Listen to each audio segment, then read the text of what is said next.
Solo levelling के season 2 के last में हमने जिन्हों को फ्लेक्स करते हुए देखा था। अब सीजन 3 एपिसोड 1 स्टार्ट होता है और हमें एक हंटर दिखाई देता है जो डंजो के अंदर होता है। तभी उसके सामने एक मॉन्स्टर आ जाता है। वह और कोई नहीं बल्कि फ्रॉस्ट मोनार्च होता है जो हमें सीजन 2 के लास्ट के एपिसोड में दिखा था। वो यहाँ किसी फ्रैगमेंट ऑफ लाइट को ढूंढने आया था, लेकिन यहाँ उसे कुछ नहीं मिलता। फ्रैगमेंट ऑफ लाइट के बारे में कुछ रिवील नहीं किया गया है, मुझे भी मालूम है, लेकिन अभी स्पॉइलर नहीं मिलेगा।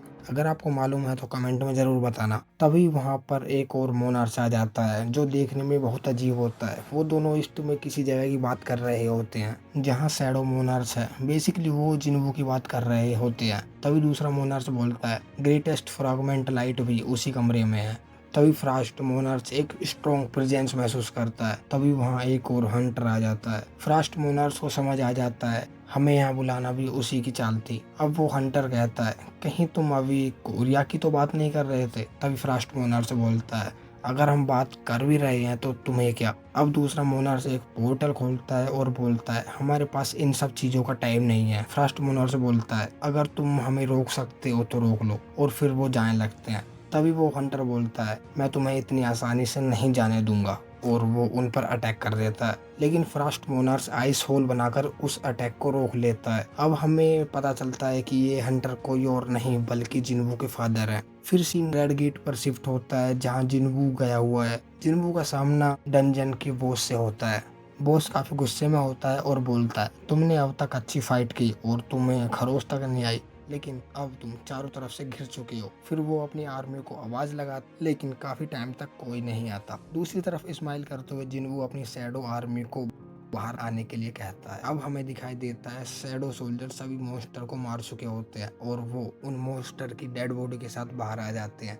ये देखकर बॉस को और ज्यादा गुस्सा आने लगता है। फिर वो बचे हुए मॉन्स्टर को अटैक करने के लिए कहता है। इधर जिन्वू भी अपने शैडो सोल्जर को आगे भेज देता है और शैडो सोल्जर सभी मॉन्स्टर को मार देते हैं। अब सिर्फ बॉस बचता है और वो जिन्वू पर अटैक करने ही वाला होता है। तभी डस्क अपनी ग्रेविटेशनल पावर से बॉस को जमीन पर पटक देता है। अब जिन्वू बॉस के पास जाता है और कहता है अगर मेरे सवालों का सही जवाब दोगे तो शायद तुम्हें दर्द कम हो। लेकिन बॉस कुछ बोलने से पहले ही मर जाता है।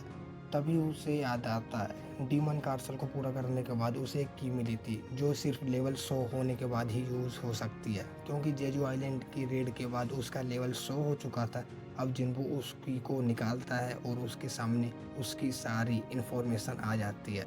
उसे पता चलता है कि यह डबल डंजन वाले टेंपल की है, वही डबल डंजन जहां जिन्वू को उसकी पावर मिली थी। यह काफ़ी बड़ी बात है जिन्वू के लिए, क्योंकि जिस सिस्टम से जिन्वू इतना स्ट्रॉन्ग बना है उस सिस्टम के बारे में वह कुछ नहीं जानता। और जब जब उसने सिस्टम के बारे में जानने की कोशिश की तब तब सिस्टम ने इंटरफेयर किया। लेकिन अब सिस्टम खुद उसे बुला रहा है। वह सोचता है फाइनली अब मैं सिस्टम के बारे में जान पाऊंगा। तभी वह देखता है कि उसकी पर टाइमर लगा है 417 घंटे, मतलब वह की को अभी यूज नहीं कर सकता। जिन्वू सोचता है अब इतना वेट कर लिया है तो थोड़ा और सही। फिर सीन शिफ्ट जिन्वू के घर पर होता है जहाँ जीनो काफी गुस्से में है, क्योंकि जीनो के हेटर्स ऑनलाइन हेट फैला रहे होते हैं और वो उन सबको रिप्लाई कर रहा होता है। तभी वहाँ जिन्वू आ जाता है एक बैग भर के एसेंस स्टोन्स जीनो को देकर बोलता है तुमने कहा था ना कि हमें नई गिल्ड के लिए बहुत पैसों की जरूरत होगी, तो इतने में काम हो जाएगा। जीनो कहता है यह तो बहुत सारे हैं, क्या तुमने कोई हाई रैंक गेट के बॉस को मारा है। अब तो नए एम्प्लॉय की सैलरी के बारे में भी सोचना नहीं पड़ेगा। और हाँ, मैं एम्प्लॉयज के बारे में बताना भूल ही गया, हमें नए गिल्ड के लिए नए एम्प्लॉय को भी ढूंढना होगा। जीनो कहता है हाँ वो तो है, क्या तुमने हमारे गिल्ड के नाम के बारे में कुछ सोचा है। फिर दोनों गिल्ड के नाम को लेकर काफी डिस्कस करते हैं। जिन्हो कहता है सोलो प्ले गिल्ड नाम कैसा है। जिन्हो को यह नाम बिल्कुल पसंद नहीं आता, वह कुछ बोलता भी नहीं है। वह मन ही मन सोचता है कहीं ये मजाक तो नहीं कर रहे, भला अपने गिल्ड का नाम ऐसा कौन रखता है। तभी डोरबेल बजती है। जिन्हो गेट खोलता है और वहाँ हंटर चा होती है। यह देखकर दोनों शौक हो जाते हैं, लेकिन हंटर चा जिन्वू से मिलने आई होती है।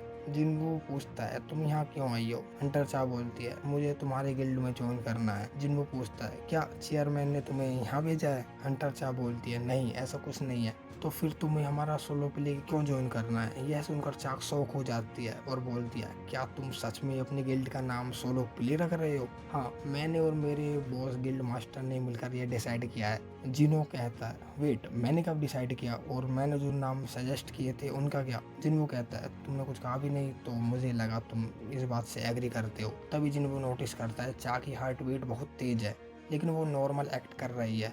उसे शक होता है कि वह कुछ ना कुछ छुपा रही है। जिन्हो कहता है, तुम अभी भी पुराने गिल्ड के साथ कॉन्ट्रैक्ट में हो, तो तुम हमारे गिल्ड को कैसे ज्वाइन कर सकते हो? चा बोलती है, मैं उनको कॉन्ट्रैक्ट तोड़ने के लिए पेनल्टी दे दूंगी। फिर जिन्हो और ज़्यादा डाउट करने लगता है। वह मन ही मन सोचता है, इतनी बड़ी पेनल्टी पे करने के लिए भी रेडी है, सिर्फ मेरी गिल्ड में आने के लिए।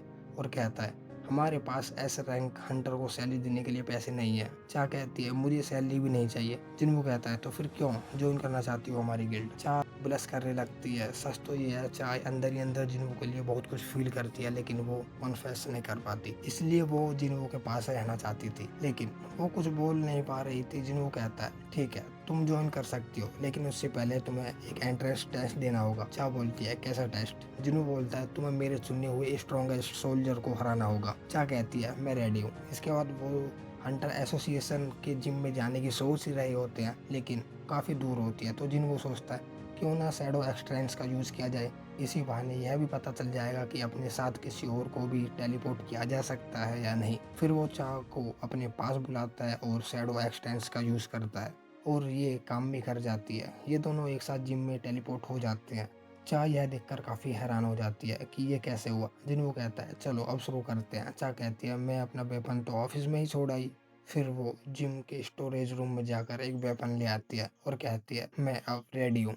जिन्हो ग्रीस को बुलाकर कहता है, मेरी शैडो आर्मी का सबसे बेस्ट सोल्जर यही है। अब चा पूछती है, विनर कैसे डिसाइड होगा? जिन्हो कहता है, जब तक तुम शैडो सोल्जर को डिस्ट्रॉय न कर दो, खुद से सरेंडर न कर दो। जिन्हो सोचता है, मैं चा से बोला था मैं अपने सबसे स्ट्रॉन्गेस्ट सोल्जर को सामने लाऊंगा, लेकिन बीरू की वजह से चा इतनी ज्यादा घायल हो गई थी, इसलिए ग्रीस ही ठीक है। बीरू का सामने आना ठीक नहीं होगा। इसके बाद उनकी फाइट स्टार्ट होती है। दोनों की शॉट्स टकराते ही तेज धमाका होता है। दूसरी तरफ चेयरमैन भी उसी बिल्डिंग में होते हैं, उनको भी ये आवाज़ सुनाई देती है। वो सोचते हैं, आज किसी हंटर ने जिम के लिए कोई रिजर्वेशन नहीं किया था। फिर वो जिम के कैमरा चेक करते हैं, उन्हें जिन्वू और चा दिखाई देते हैं। वो सोचते हैं, ये लोग यहाँ कब और कैसे? फिर उन्हें याद आता है, जेजू आइलैंड की रेड के बाद जैसे ही चा होश में आई थी, उसने सबसे पहले जिन्वू को पूछा था। चेयरमैन को लगता है दोनों के बीच कुछ चल रहा है, इसलिए वो जिम के कैमरों को ऑफ करवा देते हैं, क्योंकि वो उनका प्राइवेट मोमेंट रिकॉर्ड नहीं करना चाहते। तभी सारी बिल्डिंग हिलने लगती है और चेयरमैन के पीछे लगी पेंटिंग भी गिर जाती है फाइट की वजह से, लेकिन चेयरमैन को कुछ और ही लगता है। अब वो क्या सोच रहे तो ये तो बताने की ज़रूरत नहीं है। दूसरी तरफ हम देखते हैं, चा ने एग्रीस को आसानी से हरा दिया। यह देखकर जिन्हो भी शौक में रह जाता है। फिर चा बोलती है, क्या ये सोल्जर तुम्हारा सबसे स्ट्रॉन्गेस्ट सोल्जर था? तुमने कहा था तुम अपने सबसे स्ट्रॉन्गेस्ट सोल्जर यूज़ करोगे। चा बेरो की बात कर रही होती है।